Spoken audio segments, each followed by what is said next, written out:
자, 그 다음에 그럼 아래쪽에 안전보건관리 규정의 작성 부분이 있습니다. 자, 해당 부분은 실기에서 출제율이 좀 어느 정도 있기 때문에 반드시 외워주도록 할게요. 자, 대신에 포인트가 되는 것들을 먼저 밑줄 쳐보도록 하면 사고조사 및 대책 수립에 대한 부분 밑줄, 그 다음에 작업장의 안전 및 보건관리에 관한 사항, 그 다음에 안전 및 보건에 관한 관리 조직과 그 직무에 관한 사항, 그 다음에 안전보건 교육 부분 밑줄 치도록 하고 암기 팁을 그대로 적용해 보도록 하겠습니다. 이러한 것들로 하나의 문장을 만들어 준다라고 생각을 해주시면 되겠습니다. 사고 조사 및 대책 수립은 언제 한다? 작업장 안 보이는 곳에서 누가 교육한다? 관리 조직이 교육합니다.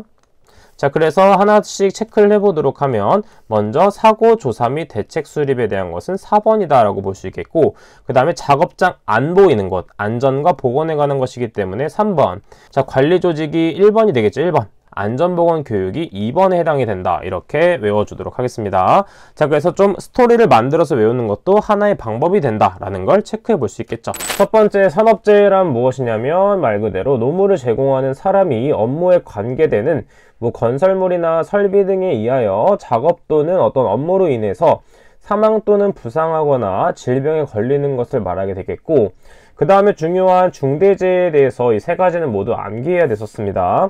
자, 그래서 우리가 중대재해 하면 떠올리는 삼룡이를 바로 떠올리면서 암기법을 적용시켜줘야 되겠죠. 옛날에 어떤 삼룡이라는 친구가 있었는데 이 삼룡이는 중재를 아주 잘하는 친구였습니다. 하지만 중재가 4일 동안 길어짐으로 해서 뿌직하고 열이 받아 버린 것이죠. 자, 그러면 밑줄을 쳐서 어떤 부분이 핵심 포인트인지 보도록 하겠습니다. 이때 중재는 중대재해를 뜻하는 것이고 4일에 밑줄 치고 1번, 삼룡이에 밑줄 치고 2번, 뿌직 열바다에 뿌직 10가지에서 3번으로 체크를 해주면 됩니다. 자, 그럼 중대재해는 어떤 것이 있는지 첫 번째, 4일에 4는 사망자가 1명 이상인 경우, 두 번째, 삼룡이의 3은 3개월 이상 요양이 필요한 부상자가 동시에 2명 이상 발생한 경우, 마지막으로 세 번째, 뿌직 열은 무엇이냐 하면 부상자 혹은 직업성 질병자가 뿌직 열받았기 때문에 10명 이상의 경우. 지금 생각해 봤을 때는 유치할 수 있지만 이게 나중에 시험 볼 때 생각이 나서 시험 문제를 맞출 수가 있습니다. 자, 이런 식으로 암기해 보도록 하고 나머지는 교재를 통해서 보도록 하겠습니다. 다음은 재해 원인의 연쇄 관계 중 사고 도미노 이론에 대해서 보도록 하겠습니다. 그 중에서 이 세 가지 하인리, 버드, 아담스에 대해서는 알고 있어야 되겠죠. 자, 필기에서도 한번 언급된 부분이지만 한 번 더 정리를 해보도록 하겠습니다. 하인리에서 도미노 하면 바로 떠올려야 되는 게 무엇이다? 사유지의 개발이 결여돼서 불완전한 행동과 상태가 사상된다, 이렇게 외웠었죠. 자, 그 사유지가 무엇이다? 사회적 환경 및 유전적 요소. 개발 결렬은 개인적인 결함, 그 다음에 불완전한 행동 및 상태, 그 다음에 사고 사상이 되겠습니다. 사고 상해가 되겠습니다. 자, 그 다음에 두 번째, 버드 하면 바로 새를 떠올려주면 되겠죠. 새가 어떻게 되었다? 통구이가 되어 직사하였다. 자, 그래서 통구이의 통은 무엇이냐면 통제 부족이 되겠고, 구이가 기본 원인, 그 다음에 즉이 직접 원인, 사는 사고가 된다라는 걸 체크해주면 되겠고, 아담스 1단계는 관리구조, 2단계는 작전적 에러, 3단계는 전술적 에러가 된다. 체크해주어서 암기를 해주시면 되겠죠. 자, 다음은 재해예방 기본 4원칙에 대해서는 암기하고 있어야 됩니다. 필기에서도 중요하지만 실기에서도 어느 정도 출제율이 있기 때문에 우리는 암기 팁을 이용해서 바로 구할 수가 있겠죠. 재해 예방이니까 바로 뭐가 떠오른다? 우리 재해가 떠올라야겠죠. 재해는 뭘 소원한다? 예대를 선언한다. 자, 그래서 재해 예방의 기본 4원칙으로서는 첫 번째 예는 예방 가능의 원칙, 그 다음에 대는 대책 선정의 원칙, 그 다음에 소는 손실 우연의 원칙, 그 다음에 원은 원인 연계의 원칙이 되겠습니다. 자, 그래서 예방 가능의 원칙은 무엇이다? 재해는 원칙적으로 원인만 제거되면 예방이 가능하다 라는 걸 알 수 있겠고, 그 다음에 대책 선정의 원칙이란 사고의 원인이나 불완전한 요소가 발견되면 대책 선정이 가능하다. 그 다음 세 번째, 손실 우연의 원칙이란 사고의 결과로서 생기는 손실은 우연히 발생되게 되며, 마지막으로 원인 연계의 원칙은 사고에는 반드시 원인이 존재하고 그 원인은 복합적으로 연계가 되어 있다 라고 정리를 해주시면 되겠죠. 작업 시작 전 점검사항에 대한 내용은 정말 많이 출제되고 있기 때문에 전부 알고 있어야 되겠습니다. 자, 그러면 작업 시작 전 점검사항에 대한 내용을 암기법을 통해서 다시 한번 정리해 보도록 하겠습니다. 자, 프레스 하면 바로 떠올려야 되는 게 무엇이다? 프랑스 떠올려야 줘야 되겠죠. 자, 그래서 프랑스가 무엇이 되었다? 방전되어 뭐가 되었냐면 크리스마스 크리가 비상정지되어 슬프다 이렇게 외웠었습니다. 자, 그래서 프랑스 하면 떠올리는 게 무엇이다? 프랑스 하면 프레스 등을 사용하여 작업할 때 점검 내용에 대한 내용이 되겠습니다. 자, 첫 번째 방은 무엇이냐면 방호장치의 기능이 되겠죠. 그 다음에 전은 무엇이냐면 전단기의 칼날 및 테이블의 상태가 되겠고, 그 다음에 클은 무엇이냐면 클러치 및 브레이크의 기능, 그 다음에 크는 크랭크축, 플라이휠, 슬라이드 연결봉 및 연결나사의 풀림 여부가 됩니다. 그 다음 비상정지는 비상정지 장치의 기능이 되겠고, 그 다음에 슬은 슬라이드 또는 칼날에 의한 위험방지 기구의 기능, 마지막 프는 프레스의 금형 및 고정 볼트의 상태가 되겠죠.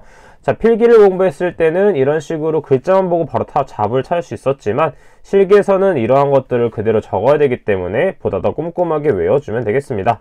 자, 그 다음에 두 번째, 로봇에 대한 점검 내용에 대한 것도 우리가 암기법이 있었죠. 로봇의 외부는 매제이다. 자, 그래서 로봇에 대한 내용은 무엇이냐? 먼저 외부 전선의 피복 또는 외장의 손상 유무, 그 다음에 매는 매니플레이터 작동의 이상 유무가 되겠고, 마지막 제는 제동장치 및 비상정지장치의 기능이 되겠죠. 자, 그 다음에 세 번째, 공기 압축기에 대한 점검 내용. 자, 해당 부분 어떻게 외웠냐면 이것을 문장으로 만들어서 외웠었죠. 자, 그래서 어떻게 하냐면 공기를 빼기 위해서 압력 방출하는 밸브를 열어주고 회전부에 잘 돌아가기 위해서 윤활유를 바릅니다. 자, 첫 번째, 공기가 무엇이다? 공기 저장 압력 용기의 외관 상태. 그 다음에 압력 방출은 무엇이냐면 압력 방출 장치의 기능이 되겠고, 그 다음에 밸브는 두 가지 밸브가 있습니다. 드레인 밸브와 언로드 밸브의 기능, 그 다음에 드레인은 조작 및 배수가 된다. 자, 그 다음에 회전부가 무엇이다? 회전부의 덮개 또는 울, 그 다음에 윤활유는 윤활유의 상태가 된다 라는 걸 정리해주면 되겠죠. 자, 그 다음에 네 번째, 크레인에 대한 것도 한번 암기법을 활용해 보도록 하겠습니다. 자, 크레인은 어떤 식으로 외웠냐면 크레인의 주권은 누구한테 있다? 나한테 있는 것이 아니라 와이프한테 있다. 자, 그래서 크레인의 주권은 와이프다. 자, 그래서 크레인에 대한 암기법을 보게 되면 첫 번째 주는 무엇이냐면 주행로에 상층 및 트롤리가 횡행하는 레일의 상태, 권은 권과 방지 장치, 그 다음에 브레이크, 클러치 등의 운전 장치의 기능이 되겠으며, 마지막으로 와이프는 와이어 로프가 통하고 있는 곳의 상태가 되겠습니다. 자, 그 다음에 크레인과 이동식 크레인은 비슷하기 때문에 구분해서 한 번 더 정리를 해주시면 되겠습니다.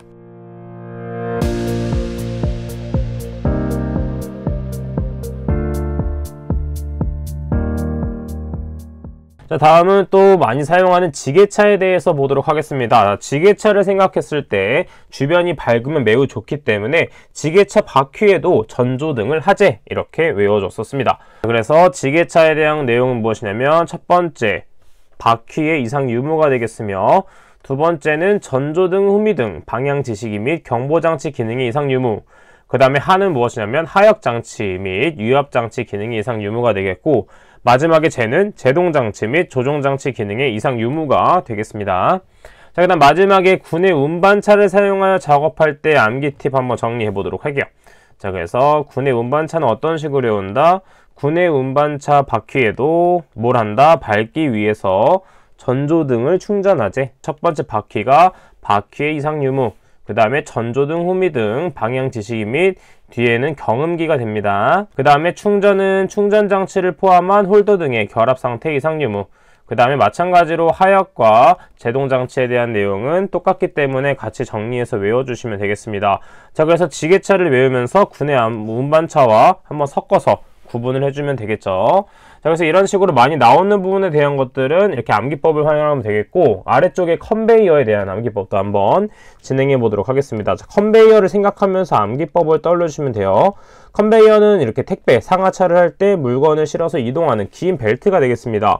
따라서 컨베이어가 풀리거나 이탈되면 안 되기 때문에 비상정지하거나 덮어야 된다라고 암기를 해주도록 할게요. 자, 그래서 컨베이어 어떻게 된다? 풀리거나 이탈되면 위험하기 때문에 당연히 비상정지하거나 뭘 한다? 덮는다. 이렇게 생각을 해주도록 할게요.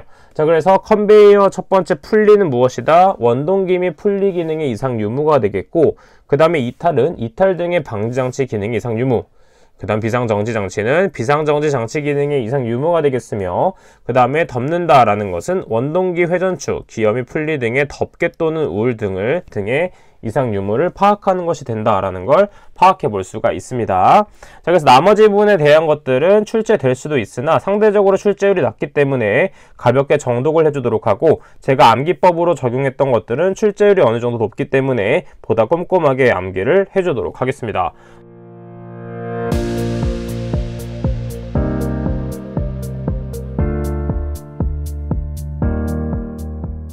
자, 다음은 안전인증 및 자율안전 대상, 기계기구 및 설비에 대한 것들을 보도록 하겠습니다. 자, 일반적으로 안전인증 심사의 종류 및 방법에 대한 것은 출제율이 어느 정도 있기 때문에 네 가지를 외워주도록 할게요.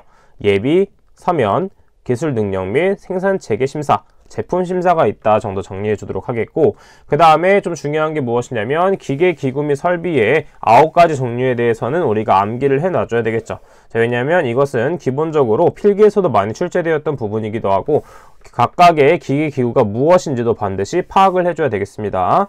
자, 필기에서 한번 외웠던 부분이기 때문에 한번 적용해 보도록 하면 어땠다? 전리, 배고프 와서, 롤케이크, 사고네. 자, 이 정도 9가지 정도는 외워주도록 하겠습니다. 왜냐하면 해당 기계기구가 무엇인지 정도는 파악해줘야 되기 때문이죠.